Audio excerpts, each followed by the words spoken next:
स्वागत है आपके अपने YouTube channel Shri Sanwaliya classes में। दोस्तों आज बात करेंगे कक्षा 10 गणित के अर्धवार्षिक परीक्षा के पेपर की। आपका जो गणित का अर्धवार्षिक का पेपर आएगा वो इसी प्रकार का रहेगा और जो भी क्वेश्चन का पैटर्न रहेगा वो इसी प्रकार का रहेगा। तो देखते हैं, इस पेपर को हल करते हैं। आप इस पेपर को पूरा देखना और अपनी तैयारी को और मजबूत बनाना। आपका जो पेपर होगा कुल 70 अंक का पेपर होगा और 3.25 घंटे आपका समय रहेगा। देखते हैं इसमें किस प्रकार के प्रश्न आपको पूछे जाएंगे। पहला प्रश्न, निम्नलिखित के उत्तर सही विकल्प उत्तर पुस्तिका में लिखिए। तो ये विकल्प वाले आपको विकल्प से करने हैं। 23/2 की घात 3 5 की घात 2 का दशमलव प्रसार क्या होगा? शांत होगा, अशांत होगा या अशांत आवर्ती का होगा या अशांत अनावर्ती का होगा? तो आपको पता होना चाहिए, यदि हर में अभाज्य गुणनखंड करें और हर में 2 की घात n और 5 की घात n आते हैं तो वो संख्या क्या होगी? शांत होगी। तो यहाँ पर हर में 2 की घात n यानी 2 की घात 3 और 5 की घात 2 दे रखा है तो ये आपकी शांत होगी। तो ये संख्या कौन सी होगी? दशमलव प्रसार शांत होगा। ठीक है, नेक्स्ट अगला समांतर श्रेणी का प्रश्न पूछा है। समांतर श्रेणी दे रखी 3 1 -1 और -3 का प्रथम पद और सार्वंतर आपको ज्ञात करना है। तो प्रथम पद आपको पता होना चाहिए, जो पहली संख्या होगी वही आपका प्रथम पद a1 होगा और सार्वंतर a2 - a1 करेंगे तो a2 यहाँ पर दे रखा है 1 और a1 दे रखा है 3, तो 1 - 3 करेंगे तो -2 आ जाएगा। ठीक है, तो अपन देखेंगे ऑप्शन में -2 और 3 कहाँ पर है, तो ये ऑप्शन नंबर ब में आपका राइट आंसर हो जाएगा। ए तो है आपका प्रथम पद 3 और -2 है आपका सार्वंतर। नेक्स्ट तीसरा प्रश्न, 3.5 सेमी त्रिज्या वाले वृत्त का व्यास क्या होगा? तो आपको पता होना चाहिए, जो व्यास होता है वो त्रिज्या का डबल होता है।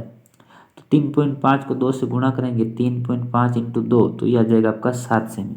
तो उसका व्यास हो जाएगा आपका 7 सेमी। नेक्स्ट अगला प्रश्न, बिंदु -3 और 4 की वाई अक्ष से दूरी कितनी है? तो पहला मान x का दे रखा है, दूसरा y का दे रखा है, तो y अक्ष से दूरी यहाँ पर -3 हो जाएगी।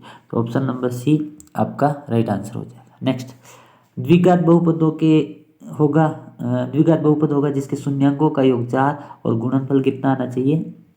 +1 आना चाहिए। तो आपको एक सरल समीकरण याद रखनी, ax² - b और यहाँ पे आता है अल्फा प्लस बीटा और प्लस यहाँ पे आएगा आपका अल्फा × बीटा। ठीक है, तो मध्य में योग दे रखा था, ये कह रहा है योग कितना आना चाहिए? यहाँ पर +4 आना चाहिए। तो ये माइनस तो चिन्ह का, अगर -4 अगर ऑप्शन में है और ये आपका सी वाला +1 है तो वो ऑप्शन आपका सही हो जाएगा। तो ये -4 ये -4 और माइनस माइनस प्लस हो जाएगा और तो उनके शून्यांकों का योग 4 आ जाएगा और सी जो अचर पद है वहाँ पर अल्फा × बीटा जो 1 आएगा। तो इसका जो ऑप्शन नंबर 1 है वो आपका राइट आंसर हो जाएगा। नेक्स्ट, निम्नलिखित रैखिक समीकरण युग्म के हल होंगे। रैखिक समीकरण युग्म में यहाँ पर x + y = 4 दे रखा और x - y = 2 रखा। अब इसमें x बराबर और y बराबर जो मान दे रखे वो मान रखे तो ये =4 आता है नहीं आता।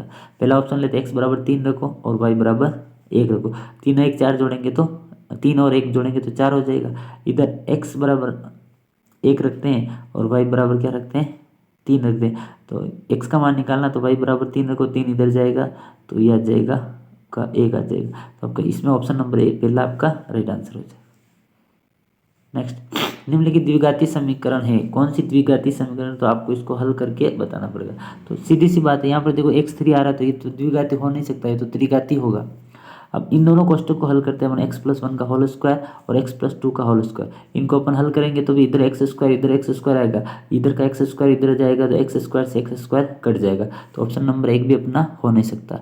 ऑप्शन नंबर सी देखो, x² इधर दे रखा है, इसको खोलेंगे तो भी x² आएगा और ये x² इधर लेंगे पक्षांतर करेंगे माइनस हो जाएगा तो ये भी x² से x² कट जाएगा। तो सी ऑप्शन भी अपना नहीं हो सकता, तो अपना डी ऑप्शन यहाँ पर राइट आंसर हो जाएगा। नेक्स्ट 10 45 और कोड 45 है, कोष्ट नहीं है यहाँ पर। कोड 45 का मान कितना होगा? तो आपको पता होना चाहिए सारणी से 10 45 का मान भी 1 होगा प्लस कोड 45 का मान भी क्या होता है? 1 होता है। 1 और 1 को जोड़ेंगे तो क्या आ जाएगा? 2। तो ये सिंपल है, साइन कोस टेन की जो प्रश्नावली है उसका सवाल दिया गया, केवल सारणी से आपको मान रख के करना था। तो सिंपल है, 10 45 का मान भी 1 होता है और कोड 45 का मान भी 1 होता है, दोनों को जोड़ेंगे 1 और 1 तो ऑप्शन नंबर आपका 2 ब वाला राइट आंसर हो जाएगा। नेक्स्ट, एक ऊर्ध्वाधर खंभे की परछाई खंभे की ऊंचाई के बराबर है। यानी कोई भी खंभा है, जैसे एक खंभा है, इसकी परछाई खंभे की बराबर है। यहाँ पर इसकी परछाई बनेगी, ये इसके बराबर है। अब ये कह रहा है तो सूर्य का उन्नयन कोण, यहाँ पे सूर्य तो उन्नयन कोण तो ऐसे बनेगा, तो ये वाला कोण पूछा है, ठीक है। तो दोनों परछाई बराबर है, तो उसका जो उन्नयन कोण का मान आएगा वो 45 डिग्री आएगा। तो यहाँ पर ऑप्शन नंबर आपका बी राइट आंसर हो जाएगा। नेक्स्ट, निम्न का बहुलक ज्ञात करो। बहुलक आपको देखना है, इसमें देखो एक तो एक्स दे रखा है, एक बारंबारता दे रखी है। तो अब आपको पता होना चाहिए कि जिसकी बारंबारता सबसे ज़्यादा होती है वही आपका क्या होता है, बहुलक होता है, ठीक है। इसमें देखो सबसे ज़्यादा बारंबारता क्या है, 8 है, तो आपका बहुलक भी क्या हो जाएगा, 8 हो जाएगा, ठीक है। तो ऑप्शन नंबर बी आपका राइट आंसर हो जाएगा।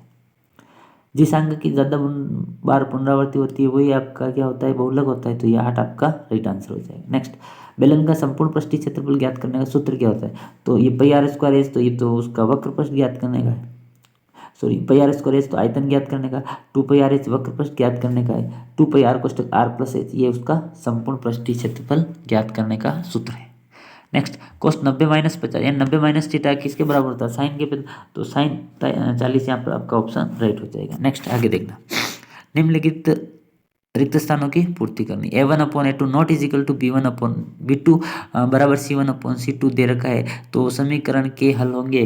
अगर A1/A2 not equal to B1/B2 तो उसके अद्वितीय हल होंगे। क्या होंगे, अद्वितीय हल। तो यहाँ पे आपका आंसर आ जाएगा अद्वितीय हल, अद्वितीय हल। ये तीनों समीकरण आपको याद रखने, A1/A2 not equal to B1/B2 equal to C1/C2 तो अद्वितीय हल।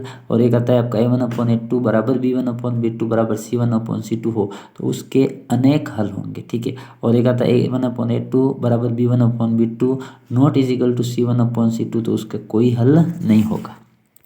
नेक्स्ट, वृत्त की स्पर्श रेखा स्पर्श बिंदु से होकर जाने वाली त्रिज्या के बराबर होती है। दो बिंदुओं के मध्य दूरी ज्ञात करने का सूत्र क्या होता है, तो दो बिंदुओं के मध्य की जो दूरी ज्ञात करने का सूत्र होता है वो होता है x1 + x2/2 या y1 + y2/2 होता है।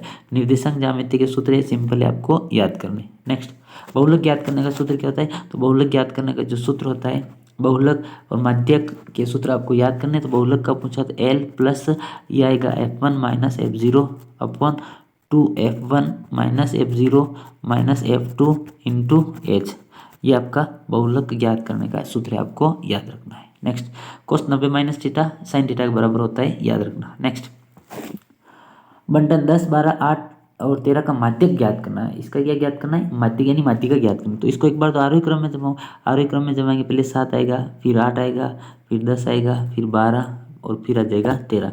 संख्या देखो कितनी आ रही है, 1 2 3 4 5, विषम पद आ रहा तो यह आएगा n+1/2, n+1/2 यानी 5 + 1/2 करेंगे तो 6/2 यानी इसका तीसरा पद क्या आ रहा है, 10। तो इसका आंसर क्या आ जाएगा, आपका 10 आ जाएगा, ठीक है। नेक्स्ट, द्विघात समीकरण x² - 3x और -10 के मूलों का योग और मूलों का गुणनफल ज्ञात करो। तो आपको पता होना चाहिए जो समीकरण होती है ax²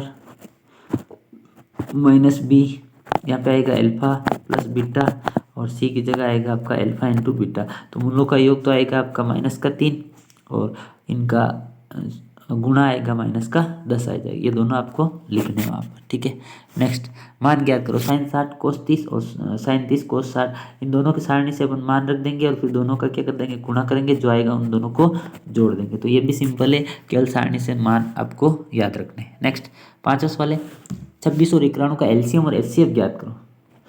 तो 26 और 91 का एक बार तो एलसीएम ज्ञात करना है। एलसीएम आपको एक साथ अभाज्य गुणनखंड करने, 2 का भाग देंगे, इसमें 13, इसमें नहीं जाएगा तो 91, फिर 7 का भाग देंगे, इसमें भी 13, इसमें भी 13 और फिर 13 का देंगे तो एक बार जाएगा। 13 7 91 को 2 से गुणा करेंगे तो आपका आंसर आ जाएगा, ठीक है, 184। नेक्स्ट, ये तो आपका एलसीएम। अभी का एचसीएफ यानी उसका महत्तम समावर्ती। तो 26 के अभाज्य गुणनखंड अलग करेंगे, 91 जो भी दे रखा है 91 के अलग करेंगे, फिर इन दोनों में जो अभाज्य गुणनखंड में जो कॉमन आएगा वही आपका क्या आएगा, आपका एचसीएफ आएगा। तो ये तो सिंपल है, एचसीएफ एलसीएम मैंने आपको बता रखा है, उस वीडियो में जाकर आप देख लेना, आपको समझ में आ जाएगा। नेक्स्ट, एओबी का मान क्या करना। ये वृत्त दे रखा है और वृत्त के बाहर एक आपको त्रिभुज बना रखा है। एओबी का मान पूछा, एओबी का मान, तो आपको याद रखना है कि जो बाहर वाला जो कोण होगा ना उससे जस्ट डबल इसका अंदर वाला कोण होगा। तो बाहर 180 दे रखा है तो अंदर वाला हो जाएगा 2 × 80, तो 8 2 16 160 डिग्री इसका आ जाएगा। ठीक है, अगर अंदर वाला दे और बाहर वाला पूछे तो इसका ये आधा हो जाएगा। ठीक है, नेक्स्ट।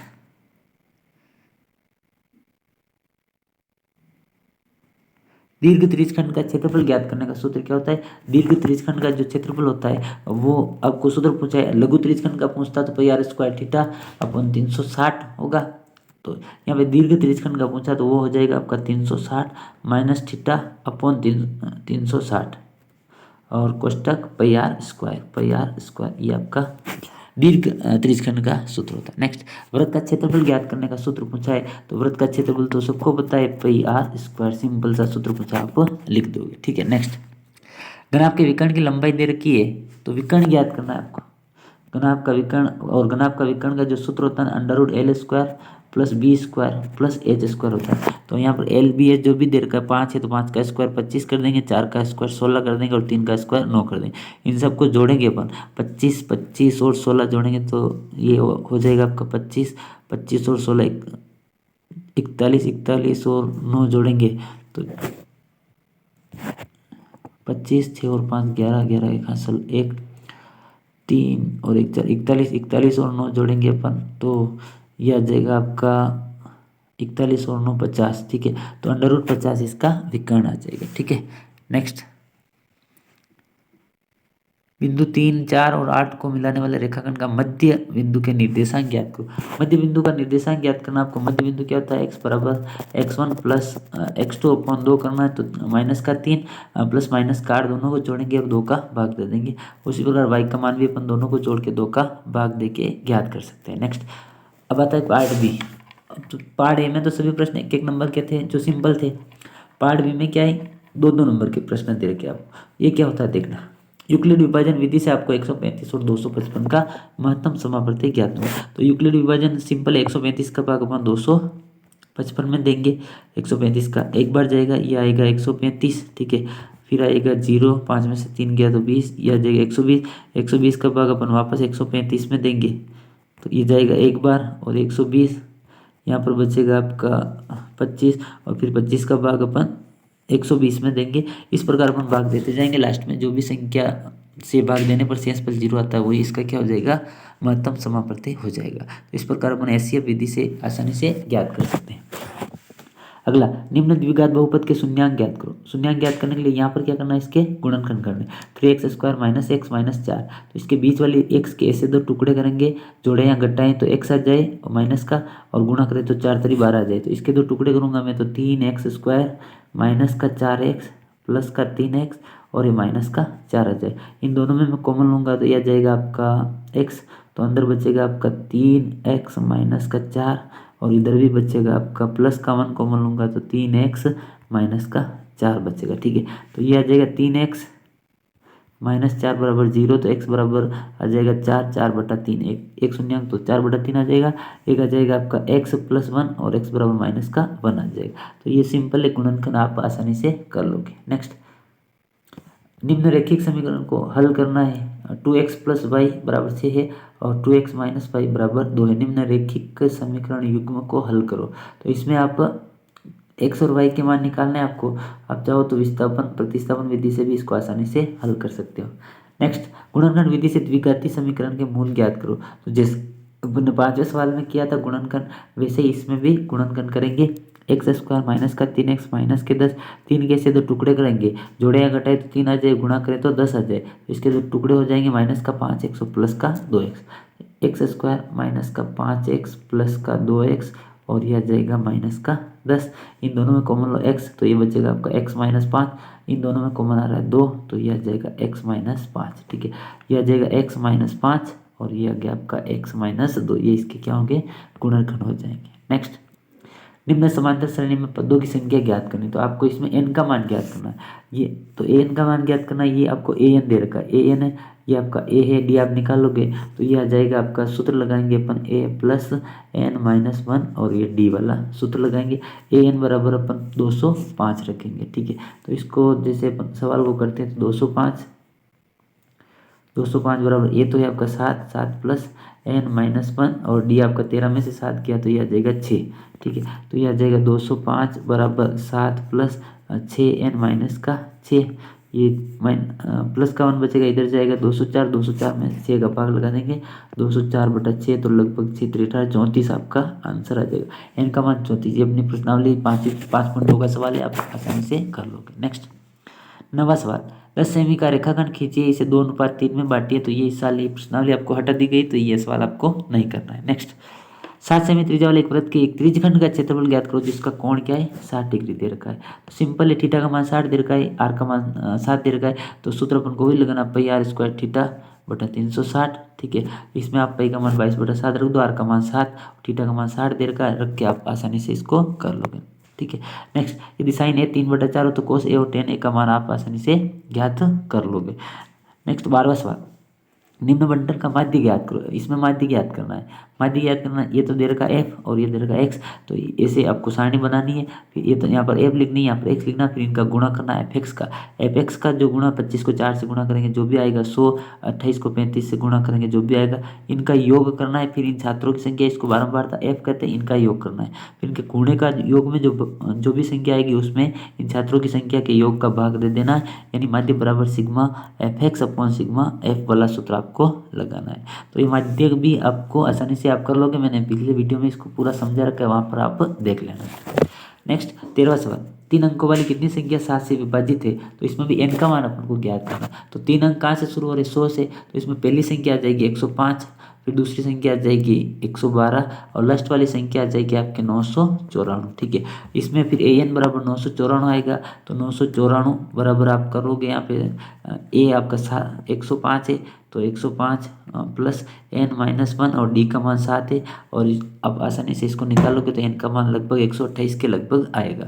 तो ये 13वां सवाल भी आप आसानी से कर लोगे। ठीक है, और भी अगर आपको समझ में नहीं आए तो कमेंट बॉक्स में बताना, मैं इस सवाल को पूरा वापस समझा दूंगा, क्योंकि सारे सवाल भी समझेंगे तो वीडियो बहुत लंबा हो जाएगा, इसलिए मैं आपको बता रहा हूँ इस टाइप के आपको सवाल देखने को मिलेंगे। नेक्स्ट बिंदु 11, 8, 1, 3 को मिलाने वाला रेखाखंड बिंदु 7, 6 किस अनुपात में विभाजित करता है। तो यहाँ पर आपको अनुपात ज्ञात करना है, यानी m1 m2 का मान ज्ञात करना। तो ये है आपका a की जगह दे रखा है 11,8, b की जगह 1,3 और ये 7 और 6 दे रखा, माना कि इसका अनुपात आप k/1 मान सकते हो। k/1 मानो तो फिर इसमें आपका सूत्र लग जाएगा x बराबर x1 m2 plus x1 m2 plus x2 m1/m1 plus m2 के सूत्र से आप इसमें आसानी से अनुपात ज्ञात कर लोगे। ठीक है, नेक्स्ट निम्न बारंबारता बंटन का माध्य ज्ञात करना है। माध्य ज्ञात करना सिंपल है, वर्ग अंतराल दे रखा, बारंबारता दे रखी, तो माध्य ज्ञात करने के लिए आपको क्या करना है, वर्ग अंतराल वाला डिब्बा ऐसे बनाना आपको, वर्ग अंतराल यहाँ पे। ठीक है, जो भी दे रखा है, यहाँ पे बारंबारता एफ लिखनी, फिर यहाँ पे मध्यमान, इन दोनों का मध्यमान 15 और 5 20, 20 का आधा कितना आएगा 2, इसको कहते हैं अपन एक्स ज्ञात करोगे। 25 और 15 40, 40 के आधे कितने 20, इस प्रकार आप इसे करोगे। यहाँ पे 10 20 30 40 ऐसे करो। फिर यहाँ पे जो मध्यमान आया उसका बारंबारता से गुणा करेंगे 6 से, जैसे 10 को 6 से गुणा किया 60, 11 को 20 से गुणा किया तो जो भी आएगा 220। फिर इनका क्या करोगे आप एफ एक्स का योग करोगे, तो एफ एक्स के योग में एफ का भाग देंगे तो अपना माध्य आ जाएगा, और माध्य का अभी अपन ने सूत्र बात की थी सिग्मा एफ एक्स/सिग्मा एफ आ जाएगा। ठीक है, वो आपका माध्य हो जाएगा। ठीक है, नेक्स्ट 17वां सवाल, कोई बर्तन एक खोखले अर्धगोले के आकार का है जिसके ऊपर एक खोखला बेलन अध्यारोपित है। अर्धगोले का व्यास 14 सेमी है, इस बर्तन की ऊंचाई 13 सेमी, तो बर्तन का आंतरिक वक्रपृष्ठीय क्षेत्रफल ज्ञात करो। सवाल क्या कह रहा है, एक बर्तन एक खोखले अर्धगोले का, जैसे ऐसा बर्तन है खोखला अर्धगोला है। ठीक है, अब ये कह रहा है इसके ऊपर अध्यारोपित अर्धगोले और इसके ऊपर अर्धगोला ऐसे अध्यारोपित है। ठीक है, अर्धगोले का व्यास 14 सेमी दे रखा था, इसकी त्रिज्या कितनी हो जाएगी आर हो जाएगी 7। ठीक है, इस बर्तन की ऊंचाई टोटल ऊंचाई 13, यहाँ से तक कितनी है 13 सेमी। ठीक है, तो अपन को बेलन की ऊंचाई ज्ञात करनी, बेलन की ऊंचाई इसकी त्रिज्या माइनस कर देंगे, तो -7 माइनस कर दें, 13 में 7 तो इसकी ऊंचाई 5 आ जाएगी। ठीक है, अब इसका बर्तन का आंतरिक वक्रपृष्ठ, तो एक तो गोले का वक्रपृष्ठ क्या होता है 2πr², और बेलन का वक्रपृष्ठ होता है 2πrh। दोनों सूत्र से अपन दोनों का वक्रपृष्ठ ज्ञात कर लेंगे और फिर दोनों को जोड़ देंगे। तो ये भी सिंपल सवाल है, आप आसानी से कर लोगे। नेक्स्ट 5 सेमी त्रिज्या के एक वृत्त पर ऐसी दो स्पर्श रेखा खींची जो 60 डिग्री पर कटी झुकी हुई हो, तो ये भी आपके कोर्स से हटा दिया गया है, तो इसको अपन नहीं देखेंगे। आगे देखो, निम्न रैखिक समीकरण आलेखी विधि से, ग्राफीय विधि से करना है आपको। x - y + 1 दे रखा है 3x-, ये बहुत अच्छा सवाल है, 4 नंबर का सवाल हर साल आता है। ये आलेखीय विधि आपको कंप्लीट करनी है। इसको अपन कर सकते हैं x माइनस वाई बराबर 1, तो x बराबर हो जाएगा 1 माइनस वाई। अब आप y का मान रखोगे तो x का मान आ जाएगा। इस प्रकार आपको तीन तीन इसमें मान ज्ञात करने हैं और फिर आपको दोनों समीकरण का आपको क्या बनाना है, ग्राफ बनाना है। दोनों ग्राफ के सवाल आप ग्राफी विधि से आसानी से कर लोगे। नेक्स्ट, निम्न बारंबारता बंटन का माध्यक ज्ञात करो। माध्यक क्या है, इसमें माध्यिका ज्ञात करनी। माध्यिका ज्ञात करनी तो इसमें पहले आप CF निकालोगे, CF में 6 में 20 जोड़ोगे 26, इस प्रकार आप निकालोगे। इनका जो योग आएगा उनका n/2 करेंगे। n/2 में सबसे ज़्यादा उससे सबसे n/2 से जस्ट ऊपर वाली बारंबारता का फिर डिब्बा बनाओगे। फिर अपन माध्यिका का सूत्र आपको पता होना चाहिए। माध्यिका का सूत्र m बराबर क्या होता है, L plus n/2 minus CF/F into H, और फिर उसके अपन माध्यिका ज्ञात में। ये माध्यिका वाला पूरा वीडियो मैंने पिछली बार मैं डाला था यूट्यूब पर, आप देख लेना। उसमें माध्यिका मैंने ज्ञात कर रखी है और बहुलक भी आपको समझा रखा है। नेक्स्ट, निम्न बारंबारता बंटन का बहुलक। बहुलक भी सिंपल है, सबसे ज़्यादा बारंबारता किसकी उसको अपन को क्या करना है, डिब्बा बना। तो माध्यिका और बहुलक में अगर कोई सवाल पूछता आप बहुलक वाला करना, उसमें बहुत ज़्यादा ईजी है। बहुलक देखो इसमें ये सबसे ज़्यादा डिब्बा ये, फिर बहुलक का सूत्र लगा दो L plus F1 minus F0 upon 2F1 minus F0 minus F2। तो ये आप इसमें देखोगे तो मान मैंने आपको बता रखा है, इससे जस्ट ऊपर वाला तो F0 है और ये है आपका F1 और ये आपका F2। ये मान रख के आप आसानी से इसका बहुलक ज्ञात कर लोगे। दोस्तों, इस प्रकार आपका जो गणित का जो पेपर है वो इसी प्रकार का पेपर आपको मिलने वाला है।